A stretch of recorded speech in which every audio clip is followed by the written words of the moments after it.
Look closely at the man who spends his life chasing shadows. He runs through the dark, hands outstretched, desperately trying to grasp something that constantly slips through his fingers.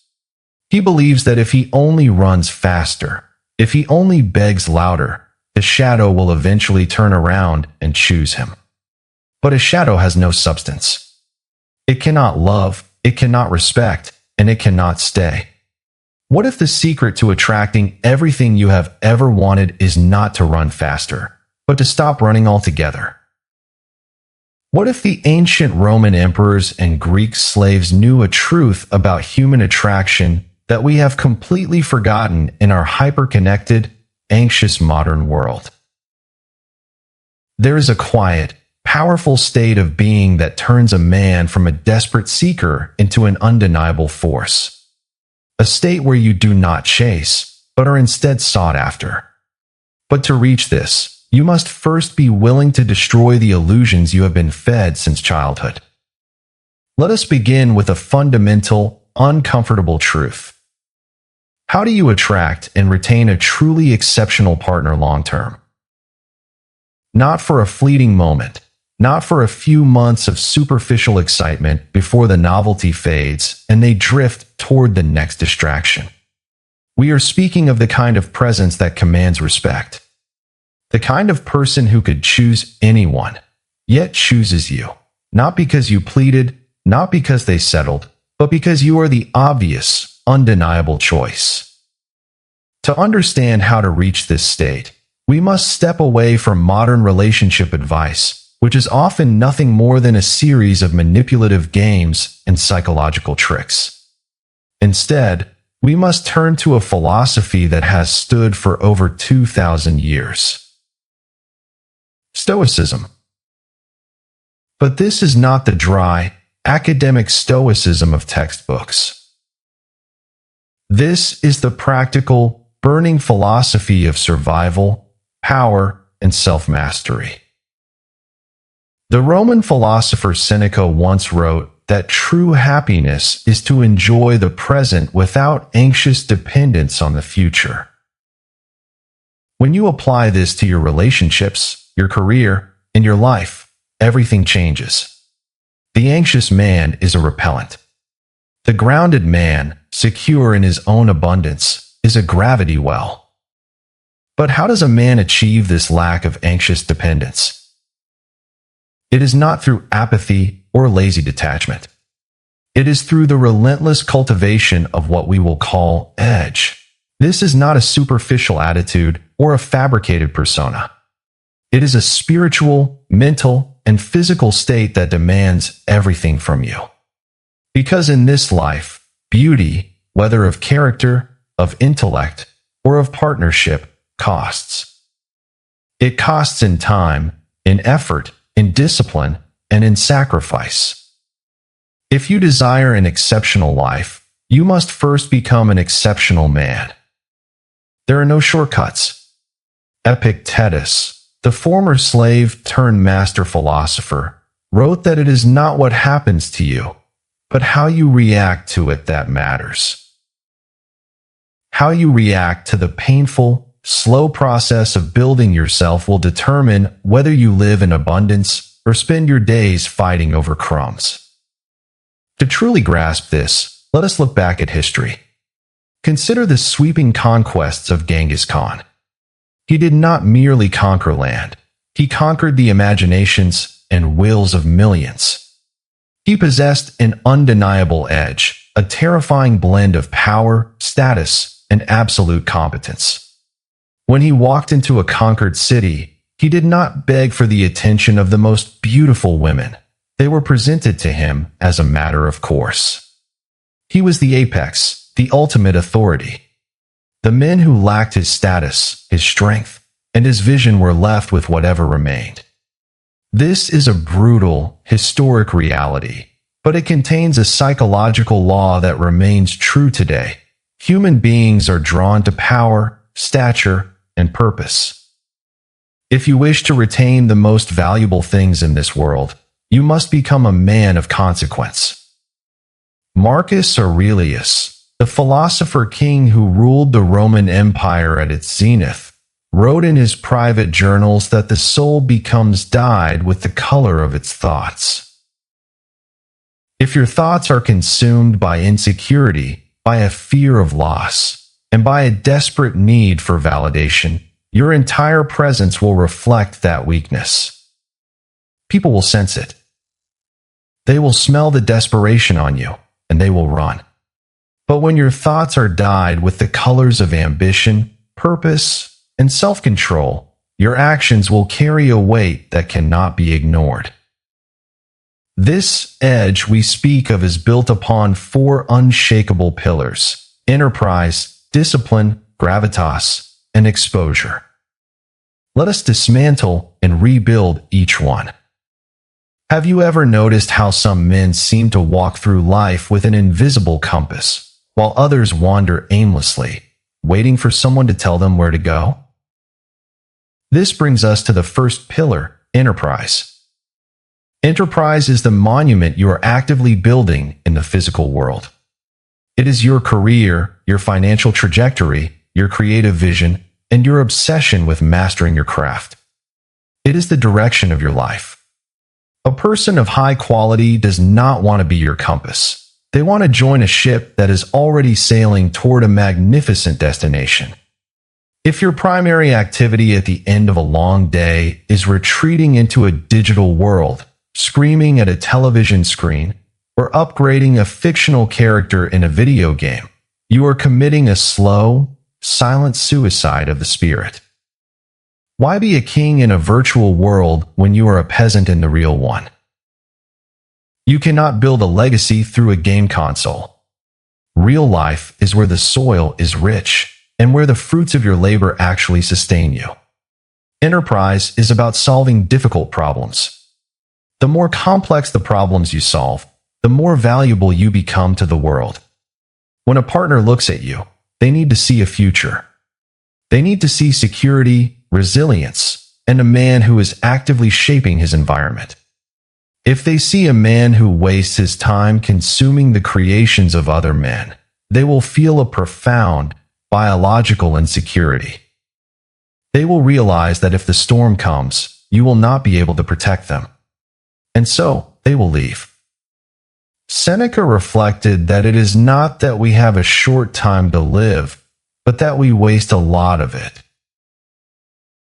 When you spend your hours watching other men play sports, chasing digital achievements, or scrolling endlessly through the lives of strangers, you are actively throwing away your most precious resource, your attention. Redirect that attention inward. Build a business. Master a skill. Create something of lasting value. When your life is driven by a grand enterprise, the need to chase people vanishes because your mind is occupied by something far greater. But an enterprise without the second pillar is nothing more than a daydream. That second pillar is discipline. Discipline is the quiet temple you build when no one is watching. It is the daily choices that aggregate over years to create an extraordinary human being. Epictetus taught that no great thing is created suddenly. A magnificent tree does not grow overnight, and neither does a man of value. It is built through the accumulation of tiny, painful choices. Let us speak practically about the physical self. To carry yourself with edge, your physical vessel must reflect your inner order. The modern world has normalized softness, but a Stoic rejects this. When you cultivate a body that is strong, lean, and powerful, you are displaying a physical business card of your work ethic. A sculpted physique cannot be bought, stolen, or inherited. It can only be earned through sweat, hunger, and consistency. When someone looks at a man who is physically fit, they do not just see muscles. They see the hundreds of mornings he woke up early to run in the cold, the thousands of times he said no to cheap gratification, and the absolute mastery he holds over his base desires. What would you do if you realized that your current physical state is the only thing standing between you and the respect you deserve. Many men make excuses. They claim they do not have the time, or that looks do not matter. But they are lying to themselves. Physical discipline separates you from the vast, soft majority of modern society. It gives you leverage. When you walk into a room, your presence should communicate that you are a dangerous competitor in the game of life. This discipline must extend beyond the gym. It must govern your daily habits, your diet, and your work ethic. You must be able to perform under no supervision. Anyone can work hard when a boss is watching or when a crowd is cheering. But what do you do when you are entirely alone? Do you skip the difficult tasks? Do you indulge in poison? If you do, you will go to sleep with a subtle, toxic discomfort in your chest. You will sleep poorly because you know, deep down, that you cheated yourself. But when you exhaust yourself in the pursuit of excellence, you sleep with the peace of a conqueror. When you possess this level of discipline, your partner will look at you with a quiet awe. They will see that you do not require external policing. When they go out with their friends, they will not worry about you getting drunk or acting foolishly, because they know you are at home, or in the gym, or working on your enterprise. Your discipline becomes a shield of security that wraps around them. It turns you into an anchor in a chaotic sea. This leads us naturally to the third pillar, which is perhaps the most rare in our noisy modern world, gravitas. Gravitas is your weight, your depth. It is the manner in which you occupy space and command attention without demanding it. It is the antidote to the frantic, chatty anxiety that characterizes the modern male. Have you ever noticed how the most insecure person in a room is usually the one talking the loudest, desperately trying to prove their intelligence or status? The man of gravitas does the opposite. He speaks rarely, but when he does, his words carry the weight of iron. To develop gravitas, you must master the art of silence. You must become an active listener, absorbing information rather than spilling your thoughts to anyone who will listen. When you are in a conversation, let the other person speak. Let them reveal their cards. Human beings have an intense desire to talk about themselves. They suffer from a collective main character syndrome. By allowing them to speak while you remain calm, observational, and composed, you establish a natural frame of authority. Gravitas also means having an unshakable boundary of self-respect. You do not tolerate disrespect, not from friends, not from colleagues, and certainly not from a partner. A weak man, terrified of losing a woman, will tolerate insults, passive-aggressive behavior, and emotional games. He will give her the silent treatment, hoping she will guess why he is upset. This is the behavior of a child. A man of gravitas is direct. If he is disrespected, he speaks clearly and calmly. I will not be spoken to in that manner. And if the behavior continues, he walks away. He does not yell, he does not throw tantrums, and he does not beg. He simply withdraws his presence, because his presence is a privilege. Many men fear this level of directness because they believe it will drive people away. And it might. But it will only drive away those who do not respect you. A partner of high quality will find this unyielding self-respect deeply attractive. They will realize that you cannot be manipulated, that you cannot be broken, and that your boundaries are absolute. Never show signs of insecurity about things you cannot control. If you are short, if you have a scarred face, or if you come from humble beginnings, do not hide it or apologize for it. The moment you feed your insecurities, you hand others the weapons to destroy you. Brush them away with a laugh or absolute indifference. When Marcus Aurelius wrote about the soul being dyed by its thoughts, he meant that if you view your limitations as tragedies, they will become tragedies. But if you accept them as the neutral terrain of your life's battle, they lose all power over you. Your confidence in your own skin is the ultimate form of gravitas. Now, you may have enterprise, discipline, and gravitas, but if you remain hidden in your bedroom, the world cannot benefit from your strength. This brings us to the fourth and final pillar, exposure. Exposure is about standing in the light of the arena. We live in an era where attention is the ultimate currency. You can be the most disciplined, brilliant man in the world, but if no one knows you exist, you are functionally useless to society. You do not do yourself any favors by being low-key or hiding in the shadows of introversion. You must be seen. You must build a reputation that precedes you. This means dressing with intention, carrying yourself with posture, and entering spaces of high value. It means being known in your community, your industry, or your city. When you walk into a room, you should present a polished, intentional image. The way you dress, the way you smell, the people you associate with, these are all signals of your status. Think of exposure as social proof.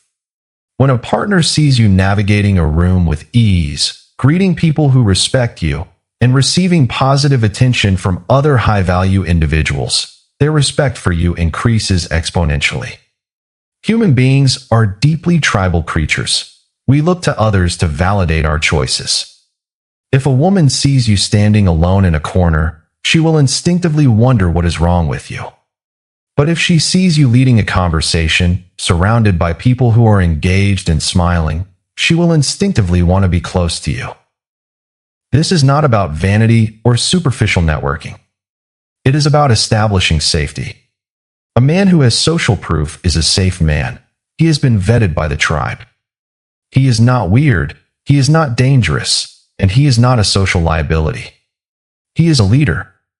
When you expose yourself to the world in this manner, you create an environment where opportunities, partnerships, and abundance flow to you naturally. Consider how Seneca's observation applies here. We waste our lives by hiding. We fear rejection, we fear judgment, and so we remain in the comfort of our isolation. But the man of edge rejects this comfort.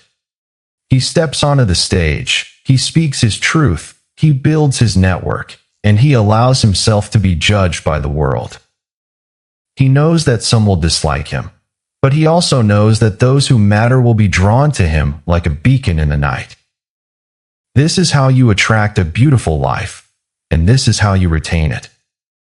Let us speak frankly about the retention of a partner. Many men believe that once they have secured a relationship, the work is done. They pull up in a nice car, they dress well for the first few dates, but once the commitment is made, they slide back into comfort. They stop going to the gym. They let their enterprise stall. They lose their gravitas and become needy, anxious, and complacent. And then, they are shocked when the relationship falls apart. They blame the modern world. They blame hypergamy. They blame everyone but themselves. But the truth is simple. You lost your edge. You stopped being the man who attracted them in the first place.